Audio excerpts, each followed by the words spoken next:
நம்பிக்கை என்ற தலைப்பில் நாம் தியானித்து கொண்டிருக்கிறோம். நம்பிக்கை என்றால் என்ன? இப்போ கலாவுக்கு ஒரு 10,000 ரூபா தேவைப்படுது. கலா யார்கிட்ட கேட்கலாம் அப்படின்னு யோசித்து பார்த்துட்டே இருக்கா. கீதாவோட ஞாபகம் வருது. கீதா கிட்ட கேட்டால் கண்டிப்பாக நமக்கு கிடைக்கும். எப்படினாலும் நமக்கு ரூபாயை ஒன்று அவங்க தருவாங்க, இல்லாட்டி யாருக்கிட்டையாவது வாங்கி தந்துடுவாங்க அப்படின்னு உறுதியாக போய் கீதாட்ட கேட்குறா. அப்போது அவள் என்ன பண்ணுறா? கீதாவோடைய கேரக்டர் கண்டிப்பாக உதவி செய்வா, உதவி செய்கிற குணம் அவகிட்ட இருக்குது அப்படின்னு அவளுடைய கேரக்டரை அலசி ஆராய்ந்து அதை நம்பி அவகிட்ட போய் கேட்குறா. அப்போ இதை தான் நாம் நம்பிக்கை என்று சொல்லுகிறோம். தட் இஸ் இங்கிலீஷில் எப்படி இருக்குன்னா, இது தமிழில் நம்பிக்கை நம்பிக்கை நம்பிக்கை நம்பிக்கைன்னு ஒரே வார்த்தையில் நம்பிக்கையை போட்டுட்டாங்க. ஆனால் இந்த நம்பிக்கைங்கிற வேர்டை, ட்ரஸ்ட் அப்படிங்கிற வேர்டை நம்ம இங்கிலீஷில் எடுத்து பார்த்தோன்னா வேற வேற வேற வேற வேற வேர்ட்ஸ் இருக்குது. அந்த வேர்ட்ஸ் எல்லாத்துக்கும் நம்பிக்கைன்னு ஒரே வார்த்தையில் தமிழில் போட்டாங்க. ஆனால் அது ஒவ்வொன்றுக்கும் ஒவ்வொரு அர்த்தம். அந்த ஒவ்வொரு அர்த்தமும் வேற வேற மாதிரி இருக்குது. அது வித்தியாசமான கோணங்களில் நம்பிக்கையை நமக்கு வெளிப்படுத்துகிறது. இப்போது வாட் இஸ் ட்ரஸ்ட் அப்படின்னு இங்கிலீஷில் பார்த்தோன்னா, it is firm reliance on the ability or character of a person, institution or thing. திடமான நம்பிக்கை. ரிலையன்ஸ்னா அகெயின் அந்த ரிலையன்ஸ்ங்கிறதையும் நம்பிக்கைன்னு தான் சொல்கிறாங்க. நீங்கள் திடமாக நம்புறீங்க ஒருத்தருடைய கேரக்டர், ஒருத்தருடைய குணாதிசயம், இல்லைன்னா ஒருத்தருடைய எபிலிட்டி, தகுதி. இது ஒருத்தருடைய எபிலிட்டியும் ஒருத்தருடைய கேரக்டரையும், ஒருத்தருடைய குணாதிசயத்தையும் ஒருத்தருடைய தகுதியையும் நீங்கள் திடமாக நம்புகிறது தான் நம்பிக்கை அப்படின்னு சொல்கிறாங்க. இந்த நம்பிக்கைக்கு 4 பாகங்கள் இருக்கிறது. பார்ட்ஸ் ஆஃப் ட்ரஸ்ட் 4 இருக்கிறது. இந்த 4 என்னென்ன அப்படிங்கிறத நம்ம கொஞ்சம் அலசி ஆராயலாம். முதலாவது ரிலையபிலிட்டி. ரிலையபிலிட்டினா நம்பகத்தன்மை. ரிலையபிலிட்டினா நம்பகத்தன்மை. இப்போ கலா என்ன பண்ணுறா? கீதா கிட்ட கண்டிப்பாக போனால் நமக்கு காசு கிடைக்கும் அப்படின்னு கீதாவை நம்பி கீதா கிட்ட போகிறா. அப்போ அவன் மேலே அவள் ஒரு நம்பிக்கையை வச்சிருக்கிறா, ஒரு நம்பகத்தன்மை இருக்குது. கண்டிப்பாக போனால் அவள் இல்லைன்னு சொல்ல மாட்டா, அவள் எப்படியாவது நமக்கு ரூபாயை வாங்கி தந்துடுவா அப்படின்னு நம்பி போகிறா. இப்போ இதுதான் நம்பகத்தன்மை. அவங்க கண்டிப்பாக எனக்கு செய்வாங்க அப்படின்னு நினைக்கிறது தான் நம்பகத்தன்மை. அடுத்ததாக இன்டெகிரிட்டி. இன்டெகிரிட்டினா உண்மை. இன்டெகிரிட்டினா உண்மை. இப்போ கண்டிப்பாக நான் கீதாட்ட போய் கேட்டேன்னா அவள் கண்டிப்பாக எனக்கு உண்மையாக செய்வா. உண்மை, பொய் சொல்ல மாட்டா. அவகிட்ட எந்த பொய்யும் இருக்காது. அவகிட்ட காசு கண்டிப்பாக அவகிட்ட இருந்ததுன்னா அவள் தருவா. அப்படி இல்லைன்னா வேற யார்கிட்டையாவது இருந்தாலும் அவள் எனக்கு வாங்கி தருவா.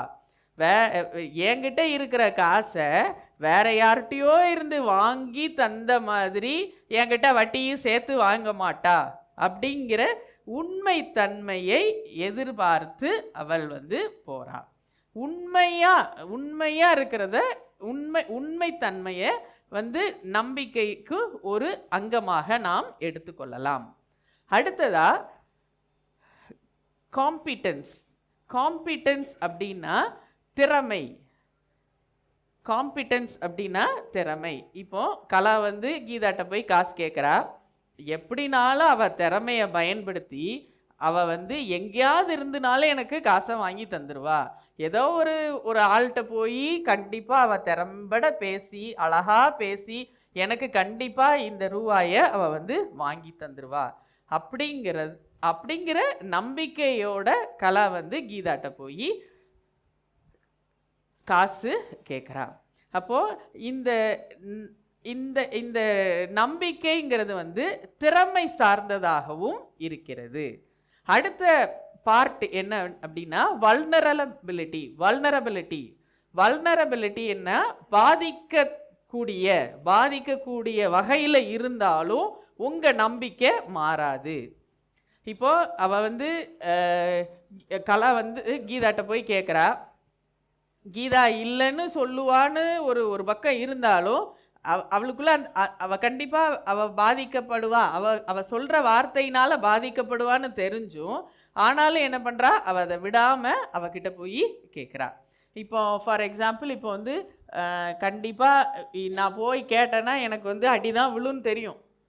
ஆனாலும் நான் அதை பற்றி யோசிக்காமல் நான் வந்து திடமாக நம்பி அவங்க போகிறேன். எனக்கு ஒரு பாதிப்பு வரும்னு தெரிஞ்சாலும் நான் அதில் உண்மையாக நிற்கிறேன். அப்படிங்கிறது தான் வந்து நம்பகத்தன்மை. சரியா? இப்போ நம்பிக்கை என்றால் என்னன்னா, it is a firm reliance on the ability or character of a person, institution or an individual. யாரோ ஒரு தனி மனிதனோட இல்லைன்னா ஒரு கம்பெனி, ஒரு ஒரு ஒரு ஒரு ஆர்கனைசேஷனை சார்ந்து இருக்கிறீங்க, இது கண்டிப்பா நிச்சயமாக நடக்கும் அப்படின்னு நினைக்கிறது தான் வந்து நம்பிக்கை. இந்த நம்பிக்கையில 4 பாகங்கள் பார்த்தோம். ஃபர்ஸ்ட் ஒன் என்னன்னா, இட் இஸ் ரிலையபிலிட்டி, நம்பகத்தன்மை. உண்மையா உறுதியா எனக்கு நடக்கும் அப்படின்னு நினைக்கிறது வந்து நம்பகத்தன்மை. ரெண்டாவது வந்து இன்டெகிரிட்டி. இன்டெகிரிட்டி என்னன்னா, உண்மையா எனக்கு வந்து இது நடக்கும். இந்த உண்மையை சார்ந்து தான் இந்த நம்பிக்கை இருக்கிறது. நம்பிக்கைங்கிறது வந்து உண்மையை சார்ந்தே இருக்குது. இப்போ உண்மை இல்லை அப்படின்னா அங்க நம்பிக்கை போயிடும். ஒரு பொய்யான காரியமா இருந்ததுன்னா அந்த நம்பிக்கை வந்து போயிடும். அப்போ உண்மையை சார்ந்து இந்த நம்பிக்கை இருக்கிறது. மூன்றாவதாக காம்பிட்டன்ஸ், திறமையை சார்ந்து இந்த நம்பிக்கை இருக்கிறது. இப்போ கண்டிப்பா அதை நடத்தக்கூடிய திறமை அவங்களுக்கு இருக்கு அப்படின்னு நாம நம்புறது நம்பிக்கை. அப்போ திறமையை சார்ந்தும் இந்த நம்பிக்கை இருக்கிறது. நான்காவதாக, எந்த சூழ்நிலை வந்தாலும் என்னை வந்து கைவிட மாட்டாரு எங்க அப்பா அப்படின்னு நினைக்கிறது. பாதிப்பே வந்தாலும் அவர் தான் எனக்கு அப்பா அப்படின்னு ஒரு நம்பிக்கையோட இருக்கிறது வந்து நம்பிக்கை. அப்போ 4 பாகங்கள். முதலாவது reliability, second integrity, third competence and fourth vulnerability. இந்த 4 பாகங்களையும் சார்ந்தது தான் நம்பிக்கை. அடுத்ததா இந்த நம்பிக்கையோட வகைகள் என்னென்ன அப்படின்னு நம்ம பார்க்கலாம். முதலாவது நம்பிக்கையோடைய வகை என்னன்னா, செல்ஃப் ட்ரஸ்ட், தன்னையே சார்ந்து கொள்கிறது. தன்னம்பிக்கை அதுதான் வந்து ஃபஸ்ட்டு டைப்பு. இதுதானே என்னால் செய்ய முடியல, நான் அந்த படிச்சிருக்கேன்ல, படித்த படிப்பை வச்சு நான் இதை செஞ்சிட மாட்டேனா, நான் அவ்வளோ தூரத்துக்கு படிச்சிருக்கேன் அப்படின்னு நினைக்கிறது தன்னம்பிக்கை. நான் எனக்கு இருக்கிற பணத்துக்கு நான் ஈஸியாக இந்த பொருளெல்லாம் வாங்கிடுவேன், இது எனக்கு ஒரு பெரிய விஷயமே கிடையாது அப்படின்னு நினைக்கிறது தன்னம்பிக்கை.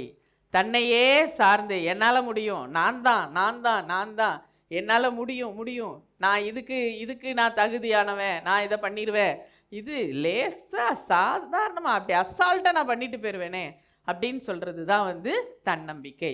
இதை வேதத்தில் எங்கே பார்க்கலான்னா, எரேமியா 17:5-6. மனுஷன் மேல் நம்பிக்கை வைத்து மாம்சமானதை தன் புயபலமாக்கி கொண்டு கர்த்தரை விட்டு விலகுகிற இருதயம் உள்ள மனுஷன் சபிக்கப்பட்டவன் என்று கர்த்தர் சொல்லுகிறார். அவன் அந்தர வெளியில் கரளையாய் போன செடியைப் போல் இருந்து நன்மை வருகிறதை காணாமல் வனாந்தரத்தின் வறட்சியான இடங்களிலும் குடியில்லாத உவர் நிலத்திலும் தங்குவான்.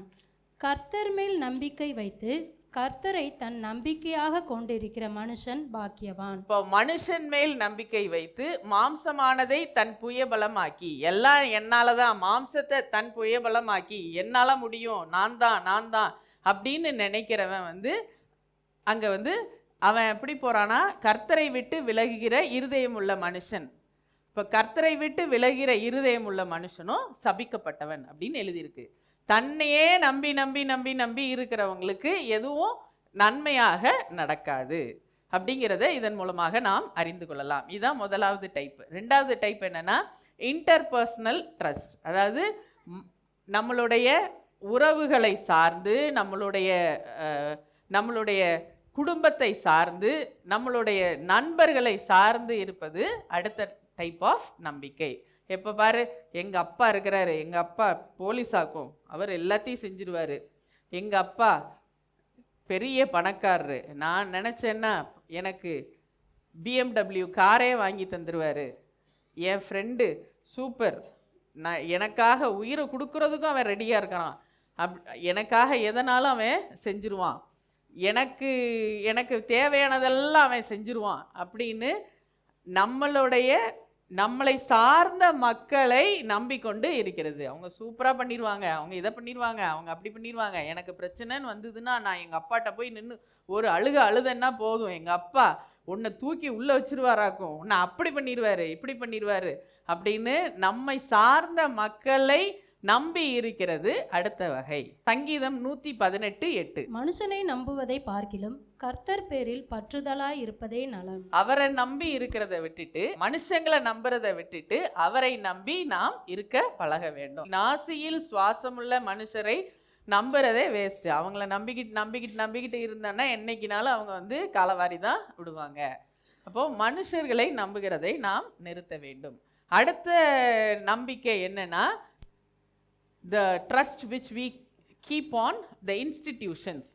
ஏதாவது ஒரு ஸ்தாபனத்தை சார்ந்து நம்மளுடைய நம்பிக்கை இருக்கிறது. என் கம்பெனியில் போய் நான் ஒரு 5 லட்சம் பணம் கேட்டேன்னா உடனே என் முதலாளி எடுத்து கொடுத்துருவாரு அப்படின்னு ஆர்கனைசேஷன் ஸ்தாபனத்தை நம்பி இருக்கிறது அடுத்த வகையான நம்பிக்கை.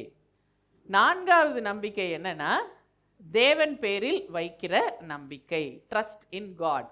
தேவனையே நம்பி தேவனையே சார்ந்து இருப்பது அடுத்த வகையான நம்பிக்கை. இது சங்கீதம் 1:3. அவன் நீர்க்கால்களின் ஓரமாய் நடப்பட்டு தன் காலத்தில் தன் கனியை தந்து இலையுதிராதிருக்கிற மரத்தை போல் இருப்பான், அவன் செய்வதெல்லாம் வாய்க்கும். அதுக்கு முந்தின வசனம், கர்த்தருடைய வேதத்தில் பிரியமாயிருந்து இரவும் பகலும் அவருடைய வேதத்தில் தியானமாய் இருக்கிற மனுஷன் பாக்கியவான். அவரையே சார்ந்து அவரையே அறிந்து கொண்டு அவரையே நம்பி இருக்கிற மனுஷன் பாக்கியவான். அவன் நீர்க்கால்களில் ஓரமாய் நடப்பட்ட கனி உதிராதிருக்கிற மரத்தை போல் இருப்பான். ஒரு நதி ஓடிக்கிட்டு இருக்கு, அதுக்கு ஓரமாக ஒரு செடியை நட்டு வைக்கிறீங்க, அந்த செடிக்கு எவ்வளவு போஷாக்கு கிடைக்கும். அந்த நதி ஓடும் பொழுது அந்த இடத்த பார்த்தீங்கனாலே ரொம்ப ஃபர்டைலாக இருக்கும், நல்ல புஷ்டியான ஒரு நல்ல ஒரு இடமா இருக்கும். அந்த இடத்துல எந்த செடி வச்சாலும் அது நல்ல கனி கொடுக்கும், நல்ல பலனை கொடுக்கும், நல்ல பச்சை பசேல்னு அந்த மரம் அந்த செடி இருக்கும்.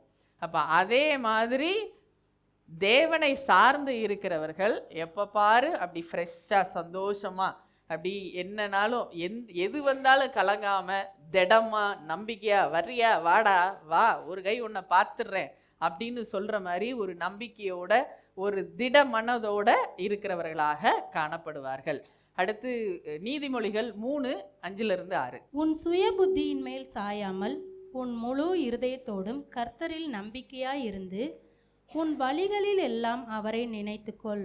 உன் சுய புத்தியின் மேல் சாயாமல், நான் இப்படி யோசித்தேன், நான் அப்படி நடக்கணும்னு நான் செஞ்சேன், நான் பண்ணேன், நான் தான் அப்படின்னு சொல்கிறத மாதிரி இல்லாமல் நீங்கள் கர்த்தரின் மேல் நம்பிக்கையாய் இருக்க வேண்டும். அவர் மேல நம்பிக்கையா இருக்கும் பொழுது என்ன நடக்கும்? அடுத்த வசனம், அவர் உன் பாதைகளை செவ்வைப்படுத்துவார். உன்னுடைய பாதைகளை செவ்வைப்படுத்துவார். நடுவுல கல்லு முள்ளு கடந்ததுனாலும் உங்களுடைய பாதை நேராக சூப்பரா அது நடந்துகிட்டே போகும். உங்களுடைய என்ன இடர்கள் வந்தாலும், இங்க நடுவுல அங்க நடுவுல எந்த மாதிரி ஒரு தடை வந்தாலும் அந்த தடை அது வந்ததே உங்களுக்கே தெரியாத அளவுக்கு அது நீங்கி போகும். நீங்க அப்படி லைனா அழகா ஒரு டிராஃபிக்ல மாட்டிக்கிட்டு இருக்கிற ஒரு வண்டி அப்படி நிற்கிது. இப்போ என்ன ஆகுது, வண்டி எல்லாம் இப்படி ஓரமாக ஒதுங்குது. ஆம்புலன்ஸ் போகும்போது பார்த்துருக்கீங்களா? அது போய்கிட்டே இருக்கும், எல்லா லைனாக போய்கிட்டு தான் இருக்கும். ஆனால் ஆம்புலன்ஸை பார்த்தோன்னே என்ன ஆகும், இந்த பக்கம் கொஞ்சம் வண்டி ஒதுங்கும், இந்த பக்கம் கொஞ்சம் வண்டி ஒதுங்கும், இப்படி ஓரமாக ஒதுங்கும். ஆனால் ஆம்புலன்ஸ் எதையா அது அப்படியே ஸ்ட்ரெயிட்டாக அப்படியே போய்கிட்டே இருக்கும்ல. அதே மாதிரி உங்களுடைய பாதைகள் செவ்வையாக்கப்படும். இந்த பக்கம் அப்படி எல்லாமே விலகி போகும். நீங்க உங்களுடைய கோலை நோக்கி அப்படியே போய்கிட்டே இருக்கு. இந்த மாதிரி உங்களுடைய வாழ்க்கை இருக்கும். அப்ப தேவனை சார்ந்து தேவன் மேல் நம்பிக்கையா இருக்கிறவர்களுடைய வாழ்க்கை வந்து சேஃப் அண்ட் செக்யூரா போய்கிட்டே இருக்கு. அதுக்கு ஆதாரமாக தான் நம்ம வந்து இன்று ஆதியாகமத்தின் புஸ்தகம் 15வது அதிகாரம் வசனங்கள் 1 முதல் 21 வரைக்கும் உள்ள வசனங்களில் ஆபிரகாம் எதன் மேல நம்பிக்கை வைத்தான், அது அவனுக்கு என்னவாக எண்ணப்பட்டது அப்படிங்கிறத நாம இந்த வேத பகுதியில் நாம பார்க்கலாம். அப்போ முதலாவது அவன் வந்து தேவனுடைய வாக்குத்தத்தத்தின் மேலும் தேவனுடைய உடன்படிக்கை மேலும் நம்பிக்கை வைத்தான். அப்போ வாக்குத்தத்தம்னா என்ன, உடன்படிக்கைனா என்ன அப்படின்னு நாம பார்க்கலாம். ரெண்டையும் சேர்த்து கொடுத்துருக்காங்க, வாக்குத்தத்தம் உடன்படிக்கை. இப்போ வாக்குத்தத்தம்னா என்ன? இன்னைக்கு என் வீட்டுக்கு வா, நான் உனக்கு 15,000 ரூபா கொடுக்குறேன் அப்படின்னு நான் வந்து வாய் வார்த்தையா சொல்றேன். இப்போ இந்த வாய் வார்த்தையா சொல்றது என்னது? வாக்குத்தத்தம். It is a promise. நான் வந்து சத்தியமா உனக்கு கொடுக்குறேன், உனக்கு கண்டிப்பா கொடுக்குறேன் அப்படின்னு நான் சொல்றேன். இது வந்து வாக்குத்தத்தம்.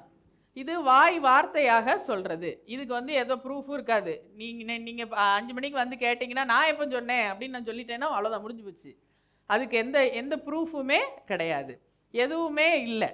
ஜஸ்ட் வாயின் வார்த்தைகளாக சொல்லுகிறது.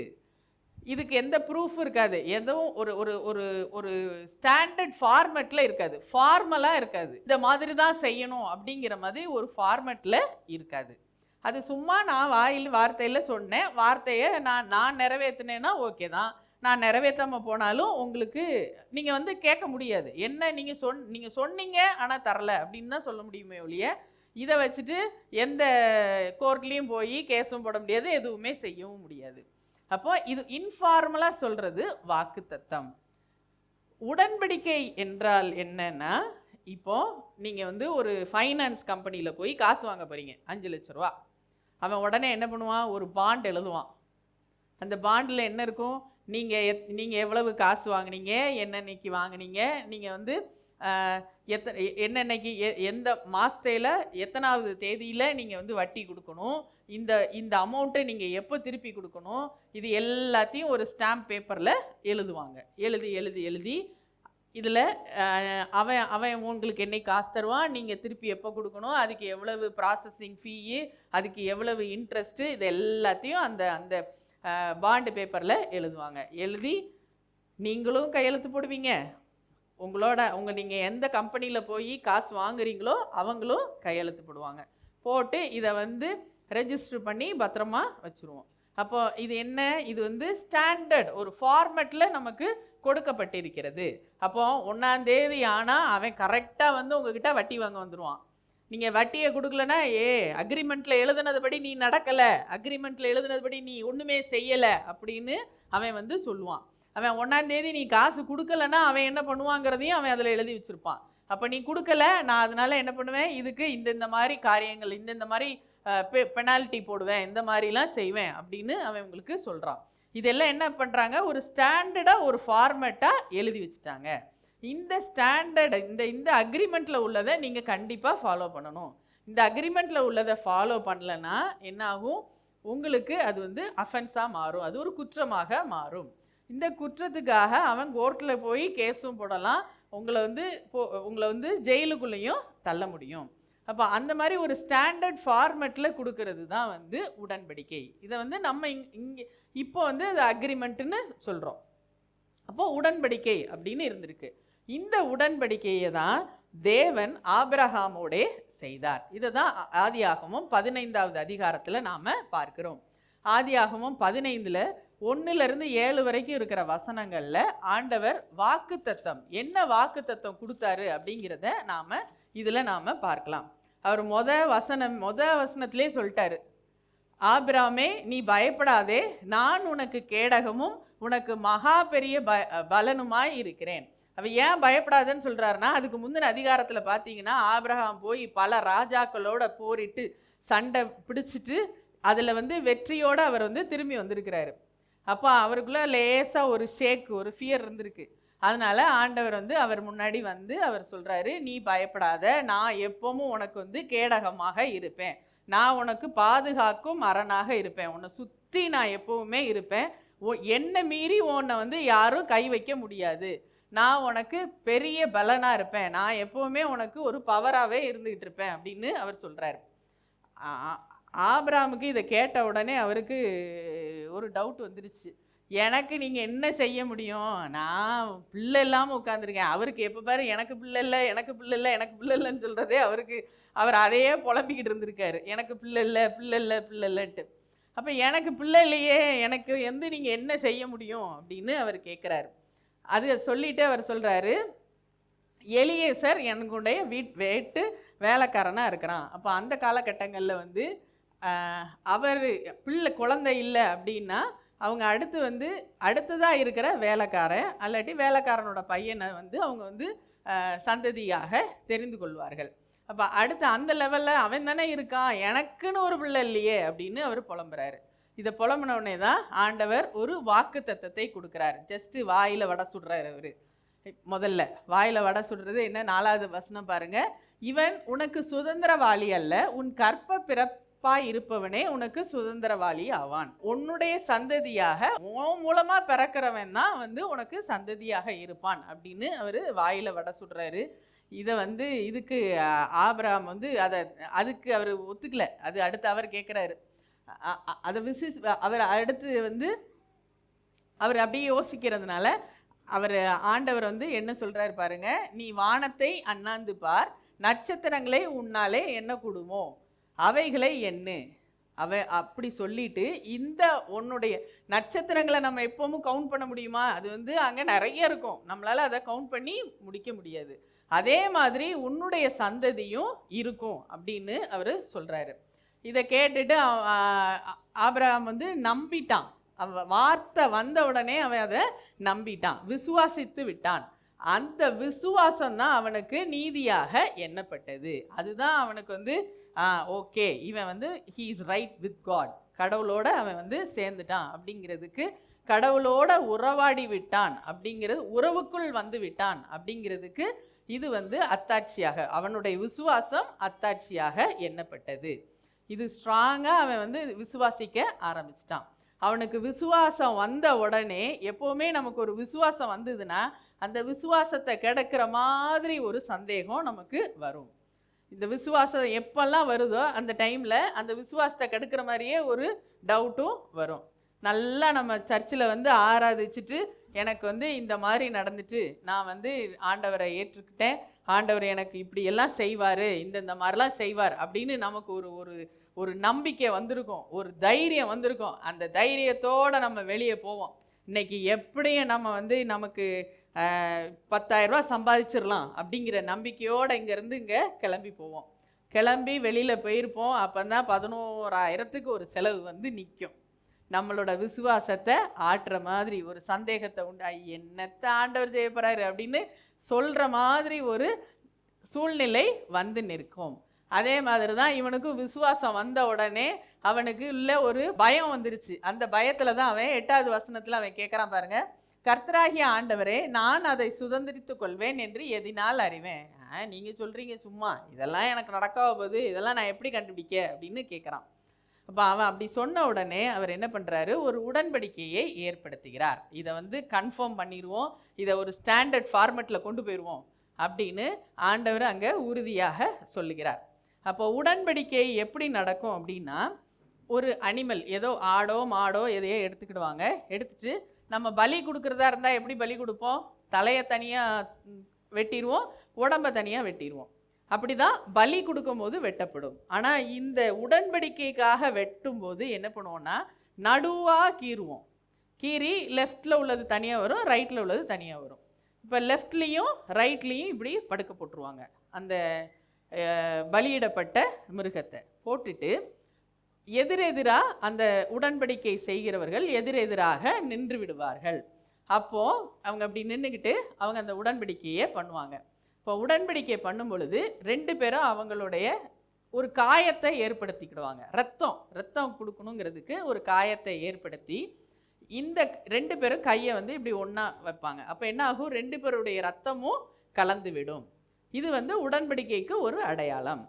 அப்போ அவங்க அப்படி செஞ்சுட்டாங்கனாலே இவங்க வந்து 2 பேர் கையில் 2 பேருக்கும் அந்த காயம் இருக்கும், ரத்தமும் மிக்ஸ் ஆயிடுச்சு. அப்போ இது வந்து உடன்படிக்கைக்கு ஒரு அடையாளமாக எண்ணப்படுகிறது. அதே மாதிரி அந்த உடன்படிக்கை பண்ணவங்க அங்கே உட்காந்து சாப்பிடணும், 2 பேரும் சேர்ந்து உட்காந்து சாப்பிடணும். இதுவும் உடன்படிக்கைக்கு அடையாளமாக இருக்கும். அதுக்கப்புறம் அந்த 2 எப்படி இருக்குல்ல, இதில் வந்து அவங்க ஒரு 8 மாதிரி இப்படி வந்து நடப்பாங்க. இது அந்த இதை சுற்றி வருவாங்க. இது வந்து உடன்படிக்கை ஏற்படும் பொழுது இது அடையாளமாக செய்யப்படுகிறது. அதே மாதிரி தான் இங்கேயும் உடன்படிக்கை நடக்கிறது. இந்த உடன்படிக்கையில் ஆண்டவர் வந்து அவனுக்கு அனிமல்ஸ் எல்லாம் கொண்டு வா அப்படின்னு சொல்கிறாரு. சொல்லி அதை வெட்டி 2ஆ கீறி படுக்க போட்டாங்க. இதுக்கப்புறம் என்ன ஆகுது, நம்ம ஆபிரகாம் தூங்கிட்டாரு. என்ன நடந்ததுங்கிறது அவருக்கு அதுக்கு மேலே தெரியல. அவர் வந்து நித்திரை மயக்கத்துக்கு போனார். அந்த நேரத்தில் அவருக்கு தரிசனங்கள்லாம் கிடைக்குது. ஆண்டவர் வாக்கு தத்தங்கள் எல்லாம் அவருக்கு கொடுக்குறாரு, அவரோட பேசுகிறாரு. உன் சந்ததியார் தங்களுடைய என்ன நடக்கும் அப்படிங்கிறத அவர் தெளிவாக சொல்கிறாரு. எல்லாம் உன்னுடைய சந்ததியார் எல்லாரும் எகிப்து தேசத்துக்கு அடிமைகளாக போவாங்க, அங்கே இருப்பாங்க, அங்கே அவர்கள் பலுகி பெருகுவார்கள். அவர்கள் பெருகின உடனே அது வரைக்கும் அவங்க எகிப்தில் இருப்பாங்க. ஏன்னா இங்கே என்னது, கானான் தேசத்தில் இந்த எமோரியர்கள் வந்து செய்கிற பாவம் வந்து அவ்வளோ பெருசுக்கு வரல. அந்த பெருசாக வர்றபோது அவங்க அங்கே இருக்கிற அடிமைகள் இங்கே வருவாங்க அப்படின்னு சொல்கிறாரு. இங்கே வந்து இவங்களை சப்ரஸ் பண்ணிட்டு இந்த இடத்துக்கு அவங்க வந்து இங்கே வந்து குடியேறுவாங்க. இந்த தேசத்தை நான் உனக்கு தருவேன் அப்படின்னு அவர் சொல்கிறாரு. சொல்லும் பொழுது எப்படி அந்த இதுக்கு சுற்றி மூவ் ஆவாங்கல்ல, அதுக்கு அதே மாதிரி 17வது வசனம் பாருங்க. சூரியன் அஸ்தமித்து காரிருள் உண்டான பின்பு இதோ புகைகிற சூளையும் அந்த துண்டங்களின் நடுவே கடந்து போகிற அக்கினி ஜுவாலையும் தோன்றின.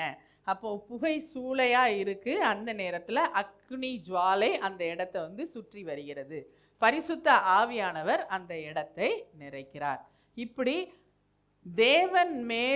தேவனுடைய வாக்கு தத்தத்தின் மேலும் தேவனுடைய உடன்படிக்கை மேலும் ஆபிரகாமுக்கு ஆண்டவர் ஒரு நம்பிக்கையை ஏற்படுத்தினார். இந்த நம்பிக்கையை தான் இந்த 15வது அதிகாரத்தில் நாம் பார்க்கிறோம். அடுத்ததா நம்ம தேவனுடைய பாதுகாப்பின் மேலும் தேவனுடைய பிரசன்னத்தின் மேலும் வைக்க வேண்டிய நம்பிக்கையை குறிக்கிறது. இது சங்கீதங்களின் புஸ்தகம் 27வது அதிகாரம் வசனங்கள் 1 முதல் 14 முடிய உள்ள வேத பகுதியில் நாம் பார்த்தோம்.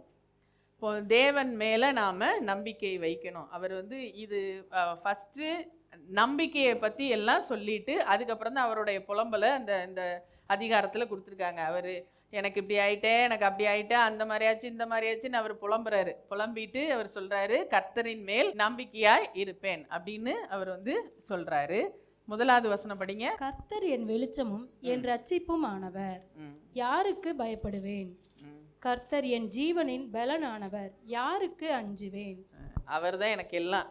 அவர் வந்து ரட்சிப்பாக இருக்கிறார், அவர் எனக்கு வெளிச்சமாக இருக்கிறார், அவர் தான் லைட்டாக இருக்கிறாரு. அவர் லைட்டாக வந்துட்டாலே இருளான இடங்கள் எல்லாம் மறைஞ்சு போயிடும், எல்லாமே மறைஞ்சு வெளிச்சமாக வந்து விடுகிறது. எங்கெங்கெல்லாம் நமக்கு இதை பற்றின ஐடியா இல்லை, எனக்கு இதை பார்த்தா பயமாக இருக்குது, இது எனக்கு தெரியவே இல்லை அப்படின்னு நம்ம இந்த இடத்துலலாம் நம்ம நினைக்கிறோமோ அந்த இடத்துலலாம் அவர் நமக்கு வெளிச்சமாக வந்துடுகிறார். லைட்டு போட்டோடனே என்ன ஆகும், அது பிரைட் ஆயிரும். என்ன பிரச்சனையாக இருந்தாலும் அந்த பிரச்சனையோடைய ரூட் காஸ் என்னன்னு நம்ம கண்டுபிடிச்சிடலாம், அந்த பிரச்சனைக்குரிய சல்யூஷன் என்னன்னு கண்டுபிடிச்சிடலாம்.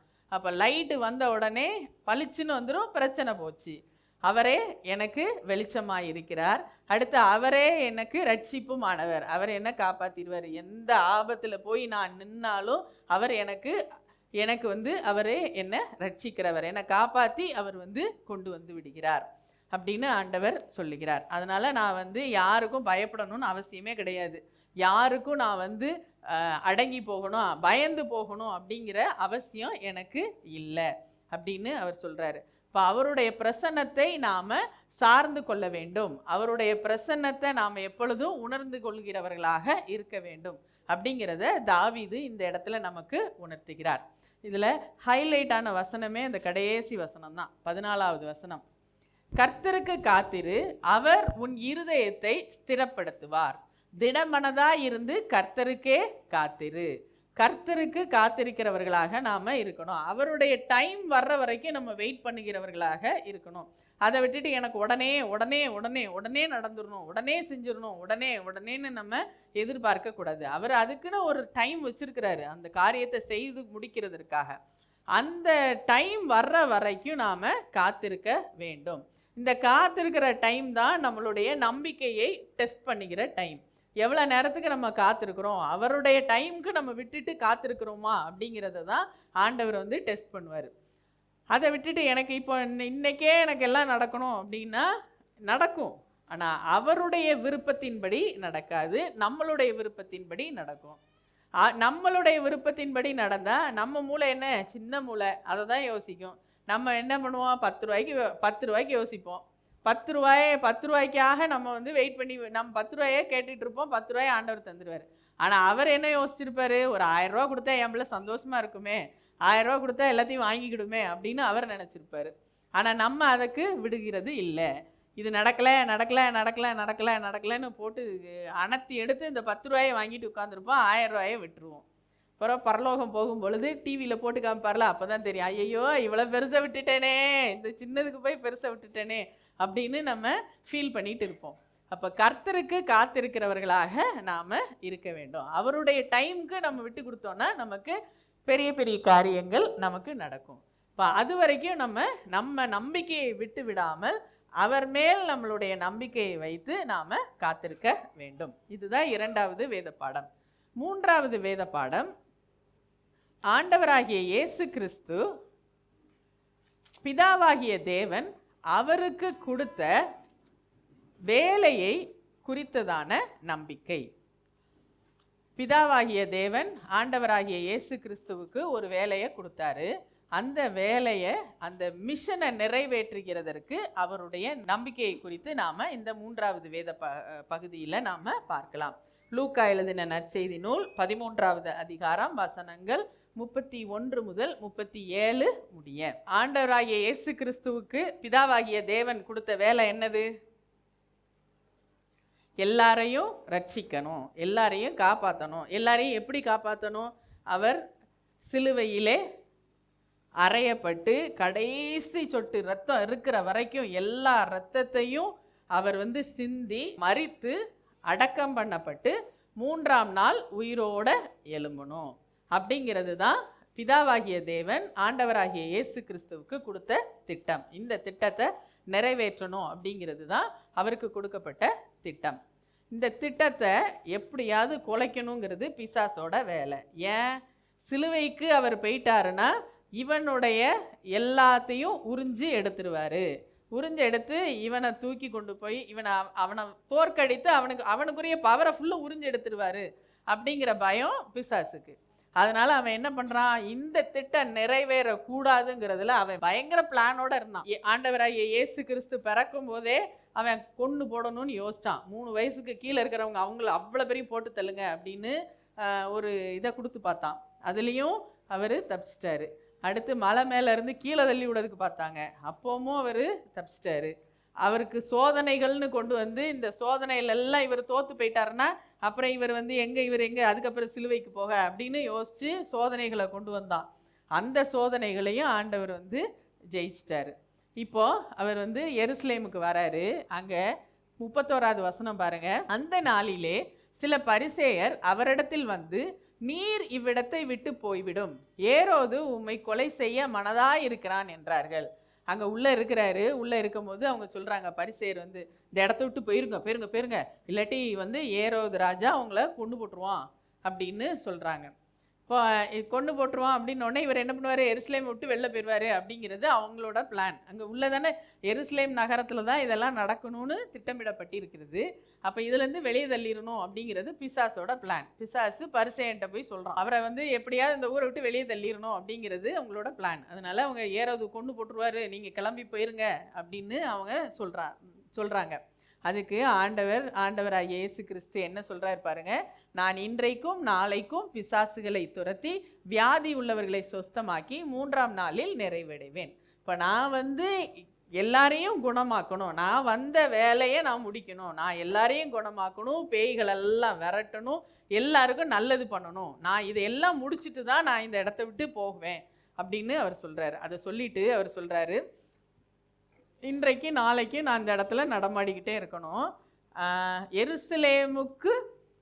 எருசலேமுக்கு புறம்பே ஒரு தீர்க்கதரிசியும் மடிந்து போகிறதில்லை என்று நான் சொன்னதாக நீங்கள் போய் அந்த நரிக்கு சொல்லுங்கள். இப்போ எருசலேமுக்கு உள்ளதான் எல்லா தீர்க்கதரிசிகளையும் கொண்டுட்டு இருந்தாங்க.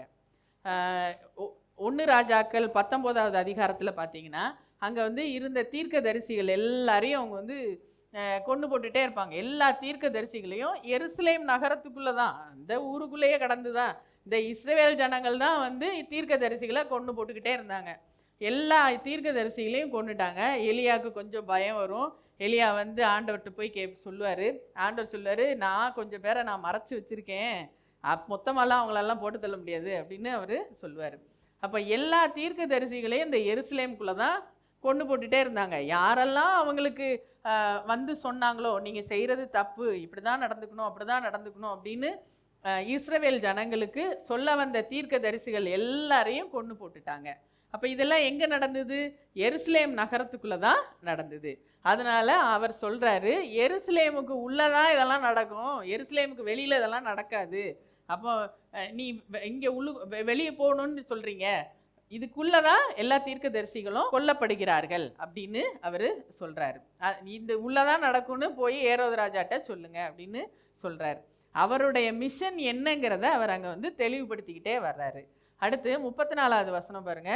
எருசலேமே எருசலேமே, தீர்க்கதரிசிகளை கொலை செய்து உன்னிடத்தில் அனுப்பப்பட்டவர்களை கல்லெறிகிறவளே. அப்போ எருசலேமுக்குள்ளதான் தீர்க்கதரிசிகளை யாரையும் மதிக்கலை, அவங்கள போட்டு தள்ளினாங்க, அவங்களுக்கு அடித்தாங்க, மிதிச்சாங்க, எல்லா வேலையும் எருசலேம் நகரத்துக்குள்ளே தான் நடந்தது.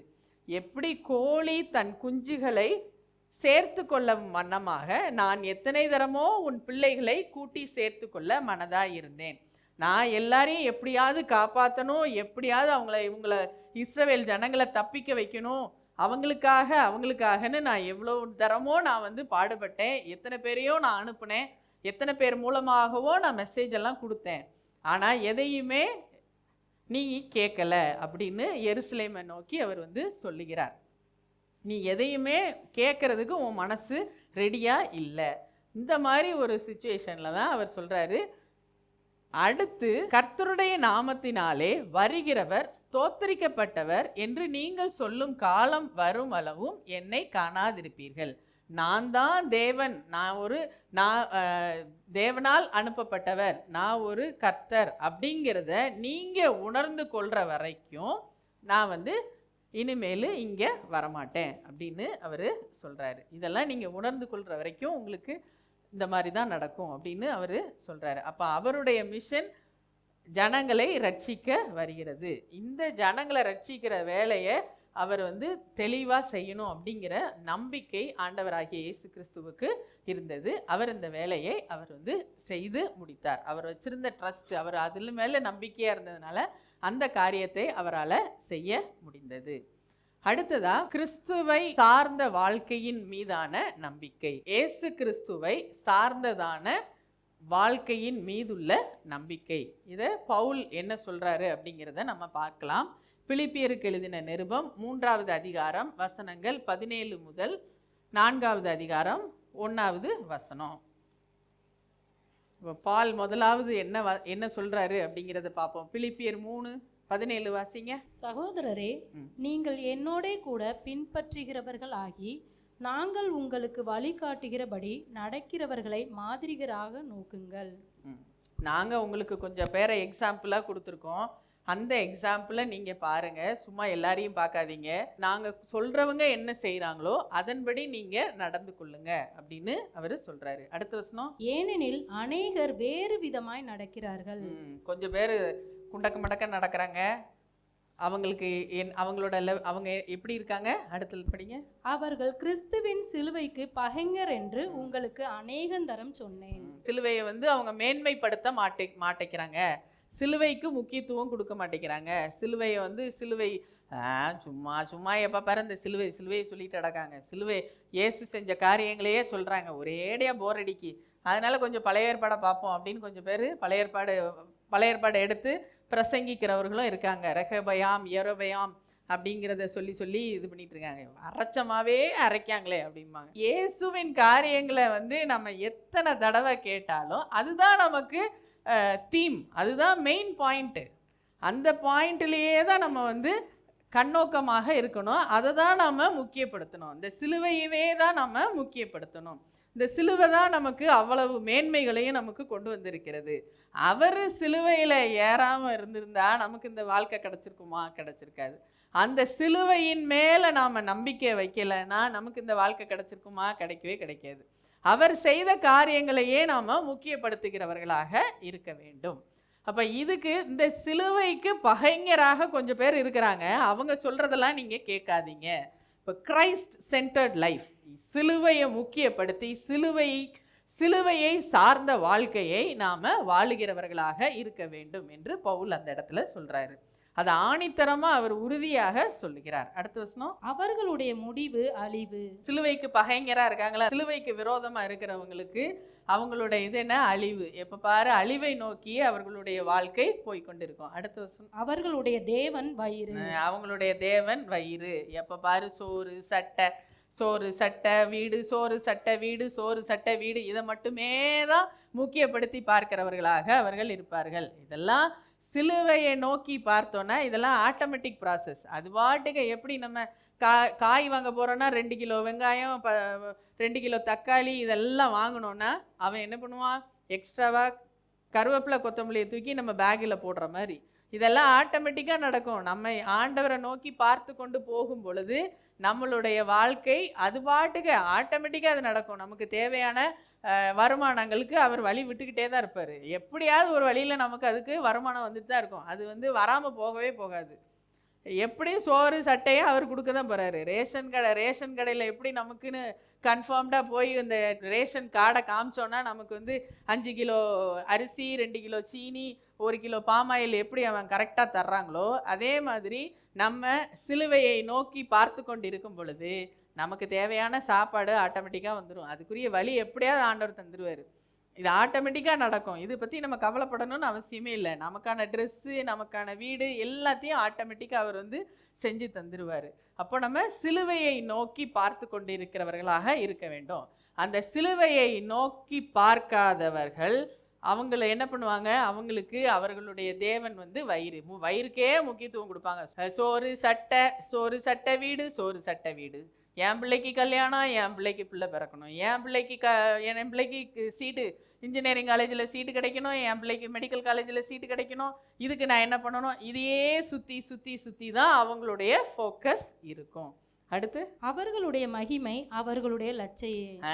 அவங்களே தான் பார்த்துக்கிட்டு இருப்பாங்க. எனக்கு இன்னைக்கு இது நடக்கலை, என்ன அவர் இவ்வளவு மோசமாக பேசிட்டாரு, என்னை மதிக்கவே இல்லை, நான் அந்த கல்யாண வீட்டுக்கு போய் அவளுக்கு 1000 ரூபா செய்கிறதுக்கு கவரோட போய் நிற்க, அவள் என்னை வான்னு ஒரு வார்த்தை கேட்கல, எனக்கு சாப்பிட்றீங்களான்னு என்ன ஒரு வார்த்தை கேட்கல அப்படின்னு எப்போ பாரு நம்மளையே நோக்கி பார்த்துக்கிட்டு இருப்போம். எப்போ பாரு எனக்கு இது நடக்கணும், எனக்கு இப்படி நடக்கணும், எனக்கு அது வரணும், எனக்கு இது வரணும் அப்படின்னு நம்ம சார்ந்ததாகவே நம்மளுடைய வாழ்க்கை இருக்கும். அவர்கள் பூமிக்கு அடுத்தவைகளை சிந்திக்கிறார்கள். எப்போ பாரு இந்த பூமிக்குள்ளதையே பற்றி தான் யோசிச்சுக்கிட்டே இருப்பாங்க. யாரு? சிலுவையை முக்கியப்படுத்தாதவர்கள், சிலுவை கிரைஸ்ட் சென்டர்ட் லைஃப்பை பற்றி யோசிக்காதவங்க இதே தான் சுற்றி வந்துக்கிட்டு இருப்பாங்க. அவங்க ஃபுல் அண்ட் ஃபுல் இப்படியே தான் இருப்பாங்க. இதுலையே உங்களுடைய மனசை செலுத்திட்டு இருந்தீங்கன்னா அதையே பெருசாக்கிட்டோம். அதை பெருசாக்காமல் சிலுவையை பெரிதாக பார்த்தோமானால் இந்த காரியங்கள்லாம் ஆட்டோமேட்டிக்காக நமக்கு நடக்க ஆரம்பிச்சிரும். இப்போ நம்மளுடைய நம்பிக்கை கிரைஸ்ட் சென்டர்ட் லைஃபாக இருக்கணும். கிறிஸ்துவை சார்ந்த வாழ்க்கை மேலே நாம் நம்பிக்கை வைக்க வேண்டும். நம்முடைய குடியிருப்போ பரலோகத்தில் இருக்கிறது. நம்ம குடியிருப்பு இங்கே கிடையாது. இந்த பூலோகத்துக்குரிய சிட்டிசன் நம்ம கிடையாது. இந்த பூலோகத்துக்குள்ள உள்ள பிரஜைகள் நம்ம கிடையாது. என்னதான் இந்தியனாக இருந்தாலும் நம்மளுடைய குடியிருப்பு, நமக்குரிய சிட்டிசன்ஷிப் எங்கே இருக்குது? பரலோகத்தில் இருக்குது. நமக்குன்னு உள்ள வீடு, நமக்குன்னு உள்ள பொக்கிஷம் எல்லாம் எங்கே இருக்குது? அது பரலோகத்தில் இருக்குது. பரலோகம் தான் நமக்கு தாய் வீடாக இருக்கிறது. அங்கதான் அதுதான் நமக்கு அங்கதான் நமக்கு சிட்டிசன்ஷிப் இருக்கு. அப்ப நம்ம எதெல்லாம் சேர்க்கிறோமோ அதெல்லாம் அங்க அதுக்கேத்த மாதிரி நாம சேர்க்கிறவர்களாக இருக்க வேண்டும். அங்கே இருந்து கர்த்தராய் இருக்கிற இயேசு கிறிஸ்து என்னும் இரட்சகர் வர எதிர்பார்த்து கொண்டிருக்கிறோம். அங்க இருந்து நமக்காக இயேசு கிறிஸ்து வரப்போகிறார். அவருடைய வருகைக்காக நாம காத்திருக்க வேண்டும். அவர் எப்படி வரப்போறாரு, அவர் நம்மளை எப்படிலாம் கூட்டு போறாரு அப்படிங்கிறத நம்ம அதை குறித்து சிந்திக்கிறவர்களாக இருக்க வேண்டும். அவர் எல்லாவற்றையும் தமக்கு கீழ்ப்படுத்தி கொள்ளத்தக்க தம்முடைய வல்லமையான செயலின்படியே நம்முடைய அற்பமான சரீரத்தை தம்முடைய மகிமையான சரீரத்திற்கு ஒப்பாக மறுரூபப்படுத்துவார். அவர் வர்ற நேரத்துல இந்த காஞ்சி போன உடம்பு, இந்த கர்த்த உடம்பு, இந்த இது போன உடம்பு, எலும்பு தோலுமா உள்ள இந்த உடம்பு அவர் எப்படி அவருடைய மகிமைக்கு அவருடைய சாயலுக்கு ஏற்ற வண்ணமாக அவர் நம்மளுடைய சரீரத்தை மாற்றுவார். நம்மளுடைய சரீரம் அவருடைய சரீரத்தை போல மறுரூபம் ஆக்கப்படும். அது அவருடைய சரீரத்தை போல மறுரூபம் ஆக்கப்படும்ங்கிறது தான் நமக்கு இப்பொழுது வெளிப்படுத்தப்பட்டிருக்கிறது. அது எவ்வளவு மகிமையா இருக்குங்கிறது நம்மளுடைய மூளைக்கு இன்னும் எட்டலை. நம்ம இந்த சின்ன மூளைக்கு அது தெரியல. அது அவ்வளவு மகிமையான ஒரு சரீரம் நமக்காக வைக்கப்பட்டிருக்கிறது. அந்த சரீரத்தை நாம பெற்றுக்கொள்கிறதற்காக நாம எதிர்பார்த்து காத்திருக்க வேண்டும். அடுத்த வசனம். ஆதலால் எனக்கு பிரியமும் வாஞ்சையுமான சகோதரரே, எனக்கு சந்தோஷமும் கிரீடமும் ஆனவர்களே, பிரியமானவர்களே, இந்தபடியே கர்த்தருக்குள் நிலைத்திருங்கள். என் செல்ல குட்டீஸ், என்னுடைய செல்லூஸ், என்னுடைய செல்லாம், எனக்கு பிரியமானவர்களே, எனக்கு அன்பானவர்களே அப்படின்னு அவர் ரொம்ப அப்படி அந்த பிலிப்பு பட்டணத்தில் உள்ள மக்களை அந்த திருச்சபையில் உள்ள மக்களை அவர் அவ்வளோ அழகா பாசமா அன்பா கேட்குறாரு. கேட்டு அவர் சொல்றாரு, கர்த்தருக்குள் நிலைத்திருங்கள். எப்பொழுதும் அவர்கிட்ட அவருக்குள்ள நாம நிலைக்கிறவர்களாக இருக்க வேண்டும். அவரையே சார்ந்து நம்மளுடைய எப்படி மரம் எப்படி ஃபிக்ஸ் ஆயிருக்கு, இந்த ரூட் எந்த இடத்துல ஃபிக்ஸ் ஆயிருக்கோ அதே இடத்துல தான் இருக்கும் இல்லையா?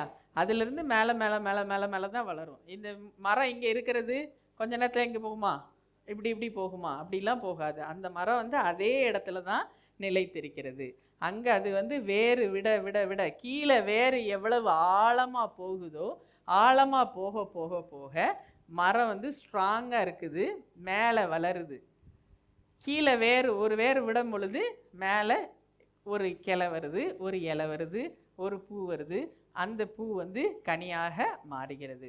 அப்போ நம்ம வாழ்க்கையும் கிறிஸ்துவில் நிலைத்திருந்தால் அப்போ நம்மளுடைய வேறு உள்ள போக போக போக போக போக வெளியரங்கமாக தெரிய ஆரம்பிக்கும். நம்மளுடைய வாழ்க்கை எப்படி பச்சை பசுமையாக இருக்கும், அதிலிருந்து ஃப்ரூட்ஸ் வர ஆரம்பிக்கும், அதிலிருந்து ஃப்ளவர்ஸ் வரும்.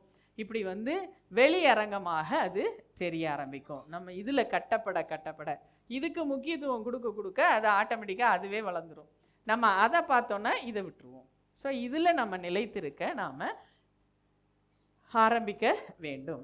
இப்போ நம்மளுடைய நம்பிக்கை எப்பொழுதும் தேவனை சார்ந்ததாக இருக்க வேண்டும். அவரை எப்பொழுதும் சார்ந்து இருக்கிறவர்களாக நாம் இருக்கணும்.